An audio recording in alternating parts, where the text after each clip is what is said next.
Hey, what's going on, everybody? Welcome to Shine Through Darkness. All right, I'm gonna go over some video stuff, some pointers and tips and tricks for the people that are getting into the craft, people that are starting business for themselves, projects, crafts, woodworking, upcycling, whatever it is.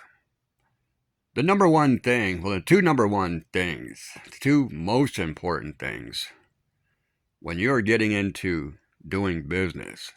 You have to understand business and you have to understand marketing.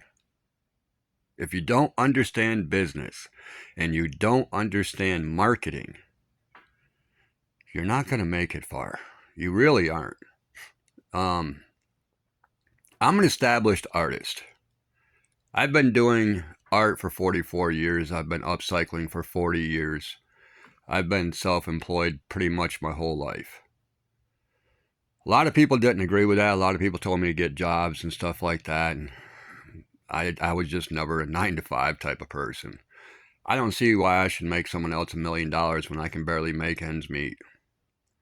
So, doing this by myself, it hasn't been by myself. All right, I've always had to rely on other people. My wife is my biggest promoter, my biggest supporter. She is my manager. She does all my promoting for me. So if you guys don't have someone out there to promote your stuff, if you're not marketing your stuff properly, your stuff's not going to sell. No matter if you built a spectacular piece or not, it's not going to sell because you're not marketing it right, you're not promoting it right, you're not presenting it to the people correctly. Okay, so if you're not good in marketing, find someone who is good in marketing. You need to find someone who's good at marketing. If you don't know about business, seriously, just Google business. Just educate yourself on running a business, having accountants and all that stuff, and keeping track of the taxes you got to pay and all, everything. There's details, man. There is fine details in all of this stuff. Marketing, a lot of people, when you realize what marketing is, and you realize how to go about marketing your items, you will soon realize you don't want other people to steal your work, and then you'll realize that you should quit stealing other people's work. Here's what happens when you steal someone else's work, okay? I've been watching a bunch of YouTube videos and they say, hey guys, this is selling at the big box stores. Let's make it and sell it for 50 bucks. Meanwhile, it's selling for $300-$400 at the big box stores. Now, even if it's selling for $400 at the big box stores and you're charging $250, you are still devaluing that person's art. When you get into this as a business and you start making money at this, you will quickly realize that the people that are out there just crafting up whatever it is that you spent hours and hours and hours doing and sketching out and getting the rough plans together and just figuring it out. And then someone comes along and takes your idea, takes your item, and then sells it for 1/10 of what you're selling it for. That devalues the item, and then you're going to soon realize that, yo, maybe I should quit doing this to everybody else, that I just get on, I see their planters boxes, I see their picture frames, I see their floating shelves, and I copy exactly what they did. And then I just made 50 of them, and I'm going to sell them all cheap, $20, $25. Meanwhile, you're devaluing that person's work. And what you don't realize is you're flooding the market so much that you're making these items worthless. And then people want to complain that, hey, I have these gorgeous planter boxes, I can't even sell one of them for 20 bucks. I don't think that you guys know what you're talking about when you say these things sell like hotcakes. I have 10 of them sitting right here. I can't sell a single one for 20 bucks. Well, that's because everybody got on YouTube and they all saw planners boxes, and 15,000 people made 48,000 planner boxes in the same week. It's such a saturated market, nobody wants them. And there's so many of them, you can't even give them away. This is why I say stay original, stay true to yourself. If you copy other people, when you make it, when you finally become successful from riding off someone else's coattails, and you are tasked with now be original, you don't know how to be original. You don't know what that means. I've seen it. I've literally seen it. I've had people steal my artwork. I've had people try to copy my artwork. I've had people sell my artwork because I don't sign my art. My name is literally in the art. So I never sign my items. That's how I am known in the art world. You got to find my name. It's in the art. And that's how it's so easy for me to prove that's my piece. This is my name right here. Take this out, it's like taking out puzzle pieces. You're going to have a blank spot right where my name is. So people get a wake-up call when they steal my stuff, and then they find out that, oh, wow, this dude is really good. He put his name right in the picture, and I never even saw it. That's what I do. I do original pieces. All right. What I'm going to do from here on out is do some videos on showing you guys how to be original. How to do things to incorporate into your pieces that nobody else is doing. You know? I do things way different than the average person. And I've been doing it for so long, and I do things so differently that I actually have the same fine art appraiser that Banksy has. We share the same art appraiser. And Banksy and I are his two favorite artists. But we stay original. I don't get on and go through YouTube and join, subscribe to these woodcrafting channels that tell you to do other people's work. They're just looking for YouTube money. You got to know what people's... Look, everybody has an angle. Everybody in the world has an angle on how they live their life. They have an angle on the discussions that they talk to. You know what I'm saying? I have conversations with people. I'm like, where are you coming from, dude? What are you trying to get at? What angle are you coming from? What are you trying to say? Okay? What I see on YouTube is, hey, steal this person's design. They're selling it for a couple $100. Go sell it for $50. Devalue everything they do. Now, why would someone who is an artist or a crafter or something like that, why would they tell you to go out and steal other people's designs? Oh, because they have nothing of their own and they still want to make YouTube money. So a lot of people are on YouTube just to make YouTube money, and they don't care about lying to people.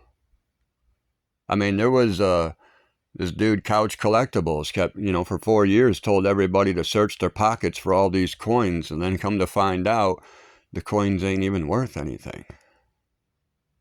But for 4 years, he had people looking in their pockets, and he had people subscribing to his channel, and he made a ton of money off of YouTube during the pandemic. All for telling people, check your pockets. And then people started checking their pockets and, hey, I got this, I got that. Where do I sell it? Where do I sell it? Where do I sell it? Nobody had answers for them. Same thing as, hey, I got these planners boxes. Where do I sell the planners boxes? Nobody's got answers for you. You ever catch on to that? I just came across a Woodworker's video A guy said that he had made some items and he can't sell them to save his life. And that woodworker got on and said, well, what are you doing wrong? You're doing everything wrong. How are you advertising it? Are you putting hashtags on it? What are you calling your product?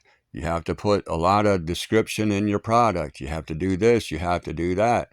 And it's like, well, you could have went a better way of explaining all of that in an actual video of telling people, hey, this crafting, it's not as simple as making a box and selling it immediately on Etsy. It's not that simple.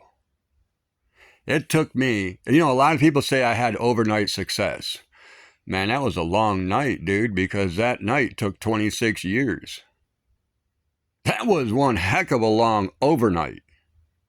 26 years it took night to turn back to day. Yeah, overnight success, right? Took me 26 years. And then I became successful to the point where everybody thought I was a bum. And then, wait, what? You're a millionaire? Wow, overnight success really came to you. No, it wasn't overnight success, man. 26 years in the making. And I've still been working at it for the last 15 years.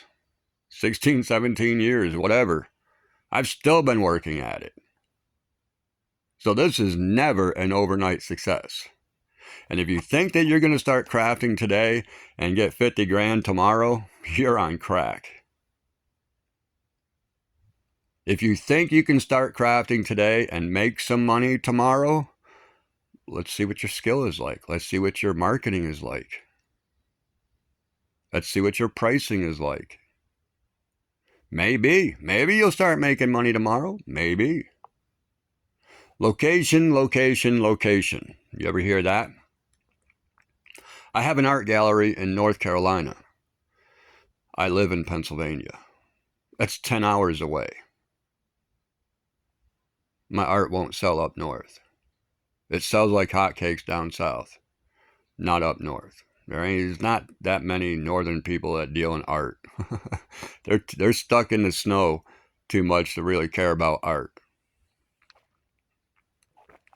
So you got to know where the location is. My area right now, where I live, I really don't sell anything in my area because a lot of people are broke around here. So I don't try. I don't try to sell in my area because really it's a waste of time. So I sell outside my area. Like I sell about 2 hours away up Buffalo, New York, Ontario, Canada area. That's where a lot of my people are. A lot of my peeps are up there in Buffalo and Ontario. All right, so I know where my market is and I know what to create for people in the snow belt. You know what I'm saying? But I don't really create, too much snow type stuff. But I just create. I create whatever comes to my heart. I create whatever interests me, intrigues me, inspires me. That's what I put out there. And that's what separates me from you. That's literally what separates me from you. So until you start putting your being, yourself, your heart, your passion into your projects, you're just copying other people. I mean, take what they're doing as incentive. Incorporate something that Joe did along with something that Mary did into your project. Now look at your project.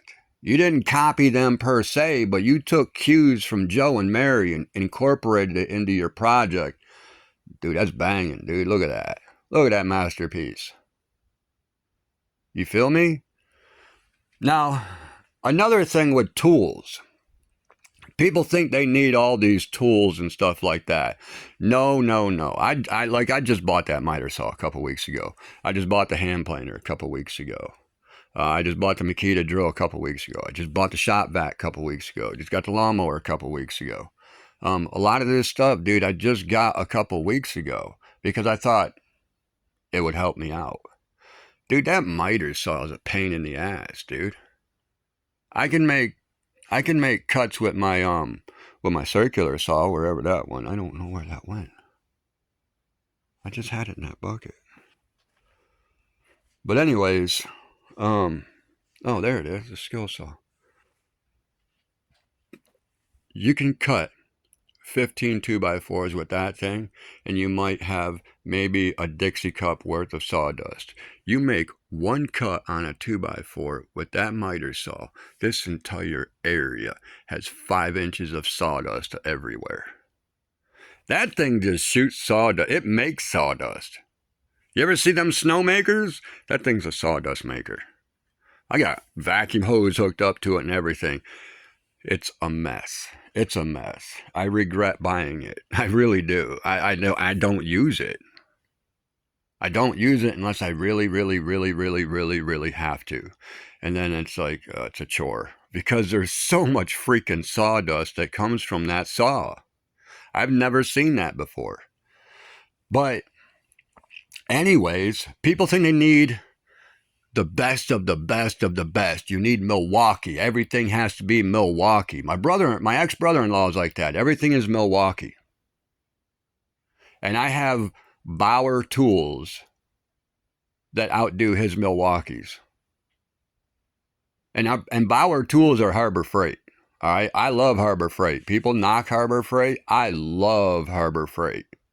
I got a $3 airbrush gun sitting over there that I have made way more money with that $3 airbrush gun than they have with all of their Milwaukees combined throughout their entire life of owning them.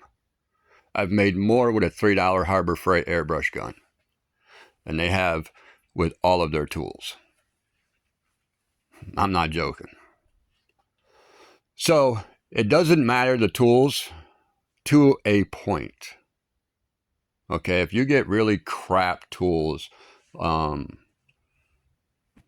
Milwaukee, you're going to have a harder time than if you have decent tools like Bauer. You guys should, I mean, if you're disagreeing with me, go on and watch these Harbor Freight reviews.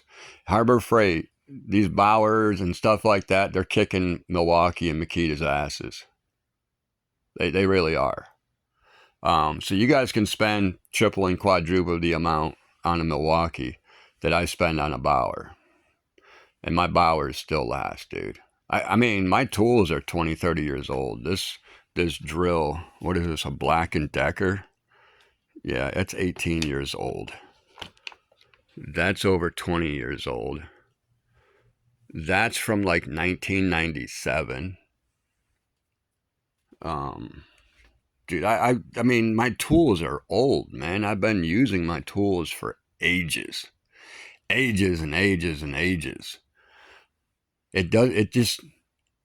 Tools are about a quarter of the skill process. Now it takes your skill, 3/4 of your skill into the project to actually make it look good. You gotta have skill. You gotta have some artistic ability.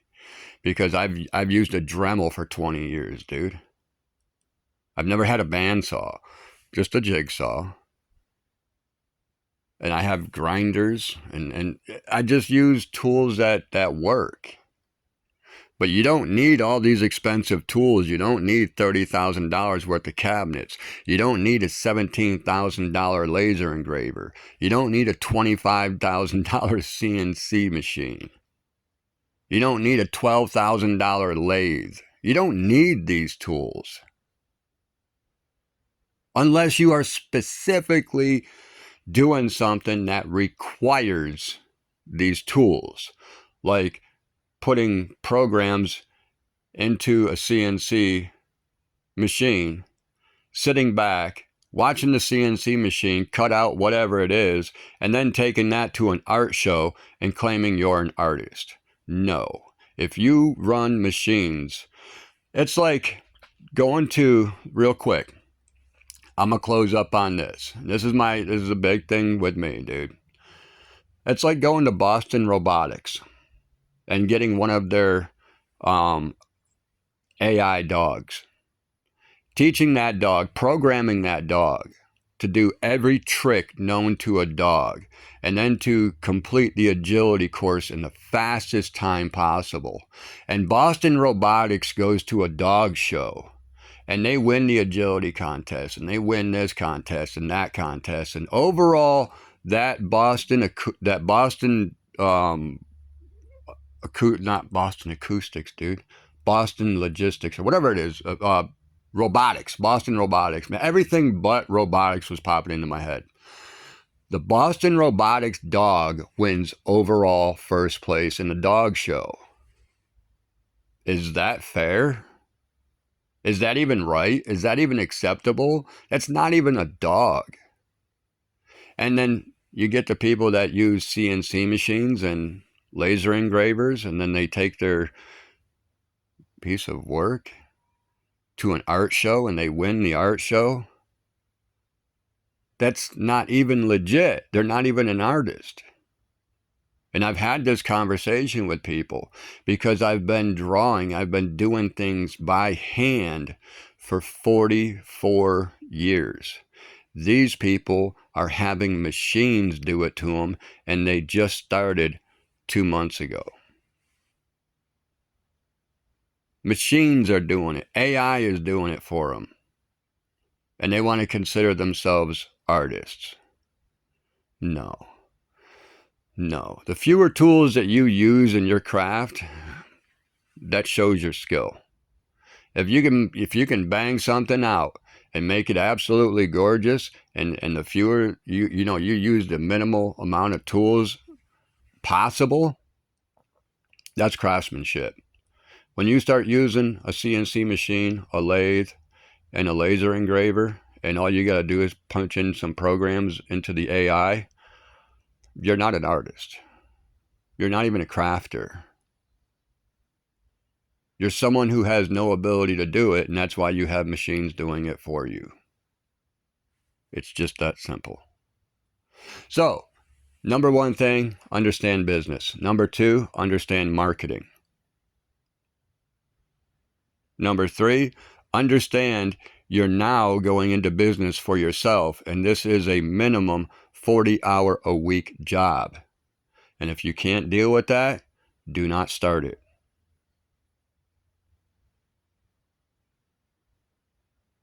That's how it is. Again, I've been doing art for 44 years. I've been upcycling, selling projects for 40 years. It's not that hard if you know what you're doing. If you don't know what you're doing, it's damn near impossible. This is why you got to know what you're doing. If you guys want videos, future videos on business and marketing and acquiring some tools and inventory for future builds and stuff like that, I can show you guys where to go, how to get the tools, how to get a lot of this stuff dirt cheap. And it's all good quality stuff. It's just dirt cheap. I've been doing it for years. So if you guys are into projects and you're not really making the money right now on the projects, you're just getting started out, drop me a line. I'll show you how to make some side money and build up your inventory at the same time. Dirt cheap to free. I've been doing this for decades. A lot of these crafters, they just started. They don't know. They made some money working a 9-to-5. Now they want to make some YouTube money. I'm not concerned about YouTube money. YouTube money can't touch the money I already got. Okay? So you're not going to hear me say like, join, subscribe, comment, like, share, do all that stuff. It really helps my channel. I don't care about my channel. I don't care. I don't care about YouTube. I don't care about none of this stuff. I just want to help you guys out, get on the right track so you're not stealing anybody else's product and devaluing it by the masses. I mean, it's just unreal.